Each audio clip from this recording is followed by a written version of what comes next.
जब बीजेपी के तेज तर्रार प्रवक्ता सुधांशु त्रिवेदी ने डिबेट में ओवैसी की तारीफ की, तो पूरे पैनल में सन्नाटा छा गया। पीएम मोदी की नीतियों, पाकिस्तान पर भारत के रुख और धर्मनिरपेक्षता के असली मायने पर चल रही बहस में जब बात आई एआईएमआईएम प्रमुख असदुद्दीन ओवैसी पर, तो त्रिवेदी जी ने ऐसा क्या कहा जो अब वायरल हो गया? देखिए इस बहस का वो टुकड़ा जो हर तरफ छाया हुआ है, जहां राष्ट्रवाद, कट्टरता और संविधान की सीमाएं आपस में टकराते नजर आते हैं। असदुद्दीन ओवैसी हो, क्योंकि उसे समझ में आएगा कि भारत की जवाबी कार्रवाई किस तरीके की और किस हद तक हो सकती है। इस ऑपरेशन सिंदूर में एक बहुत बड़ा झटका जिस देश को लगा है कर पाते, और पाकिस्तान के प्रधानमंत्री ने बोला कि नूर खान जैसे उनके सबसे स्ट्रेटेजिक एयरबेस के ऊपर जाकर मिसाइल गिर गई। सिस्टम्स है जो चेंगडू में है। Immediately after this operation Sindoor first stage pose हो गया, और आपने देखा उसके बाद उसके डिफेंस स्टॉक नीचे आए, और भारत के चाहे गार्डन रिज हो। दूसरी तरफ कांग्रेस के वरिष्ठ नेता शशि थरूर ऑपरेशन सिंदूर की वो सराहना करते हैं, तो अपनी ही पार्टी के अंदर उन्हें आलोचना का सामना करना पड़ता है। आपको लगता है कि अगर कांग्रेस के अंदर कोई राष्ट्रवादी सोच वाला व्यक्ति है तो उस पर एक प्रेशर बिल्डिंग एक्सरसाइज आपको इस समय देखने को मिलती है जैसी शशि थरूर पर हो रही? देखिए, बहुत सहज और स्वाभाविक है। अनेक लोग जो राष्ट्रवादी और रैशनल सोच के थे, उनको कांग्रेस से बाहर का रास्ता देखना पड़ा। आज से नहीं, ये बात 60-70 साल से चली आ रही है। अनेक जरूरत नहीं। शशि थरूर जी के बारे में सिर्फ ये कहना चाहूँगा, भाई शशि थरूर डिप्लोमैट रहे, तो कोई ये नहीं कह सकता कि उनको विदेश नीति की समझ किसी से कम है। और विदेश संबंधी संसदीय समिति के वो अध्यक्ष हैं, और कांग्रेस ने ही नॉमिनेट किया था। अब उनके जाने पर उनको आपत्ति है कांग्रेस को।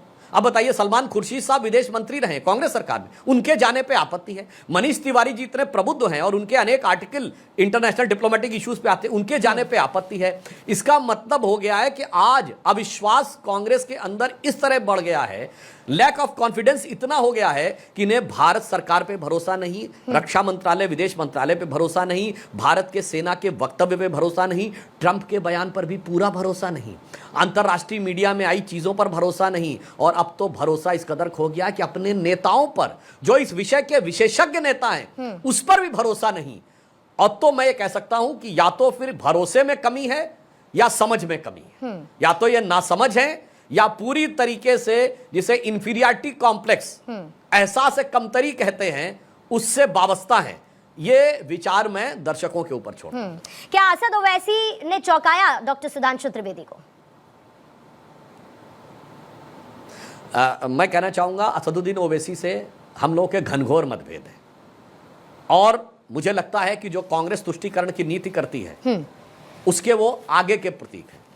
कुछ कुछ वो पैटर्न जो कांग्रेस ने जिन्ना के साथ किया था उस तरफ आ गए। मगर एक बात ये कहनी पड़ेगी कि विदेश में जाकर कम से कम असदुद्दीन ओवैसी ने उतनी मैच्योरिटी दिखाई है कि पाकिस्तान और आतंकवाद के विषय के ऊपर उन्होंने कोई पार्टी पॉलिटिक्स का विचार नहीं दिखाया है।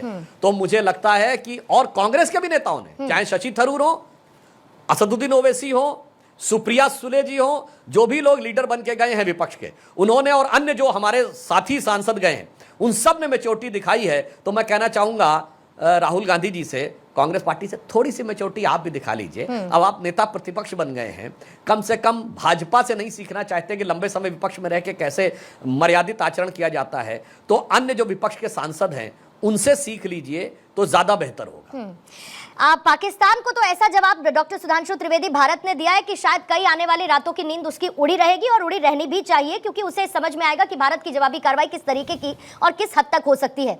लेकिन चीन को जवाब देने का तरीका भारत के पास क्या है? प्रधानमंत्री की तरफ से आह्वान किया गया, और जो स्वदेशी सामान है उसके इस्तेमाल को लेकर उन्होंने एक जन भागीदारी की बात की, 140 करोड़ भारतीयों को उससे जुड़ने का उन्होंने जिक्र किया। इसके अलावा चीन को काउंटर करने का भारत के पास क्या तरीका है?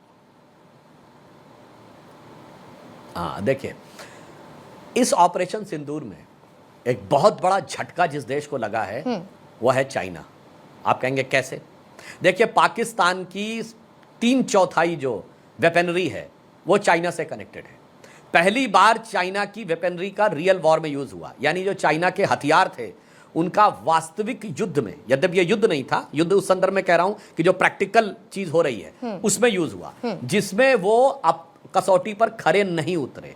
जो चाइनीज डिफेंस सिस्टम था HQ-9, वो रोकने में सफल नहीं रहा, वरना हम 10 एयर बेसिस पे अटैक नहीं कर पाते। और पाकिस्तान के प्रधानमंत्री ने बोला कि नूर खान जैसे उनके सबसे स्ट्रेटेजिक एयर बेस के ऊपर जाकर मिसाइल गिर गई। ऑन द कॉन्ट्रेरी हमारी ब्रह्मोस मिसाइल रोकने में सफल रही। और यह बात मैं सब प्रमाण कह रहा हूं, आपके दर्शक जाके चेक कर सकते हैं, किसी की मेरी बात पे भी भरोसा ना करें। जो चाइना का डिफेंस स्टॉक था, जो चाइना की डिफेंस कंपनी जो PL-15 मिसाइल बनाती है और जो उनका जो JF-17 जहाज है वो बनाती है, वो एविक सिस्टम्स है जो चेंगडू में है। Immediately after this operation Sindoor first stage, उनका PL-15 वाली कंपनी का 9% शेयर गिरा और दूसरी का 15%, यानी 9 से 15% तक उनके डिफेंस स्टॉक गिर गए। और चाइना में सब कुछ गवर्नमेंट कंट्रोल है, उन प्राइवेट कंपनीज के बोर्ड पर भी कम्युनिस्ट पार्टी के लोग रहते हैं। गवर्नमेंट ने पूरा जोर लगा दिया कि ओवैसी पर तारीफ हो या तंज, जब बात सुधांशु त्रिवेदी करते हैं तो हर शब्द गूंजता है। अगर आपको यह बहस जरूरी लगी हो तो वीडियो को लाइक करें, अपनी राय नीचे लिखें और चैनल न्यूज की आवाज को सब्सक्राइब जरूर करें, जहां सच्ची बहस कभी नहीं रुकती।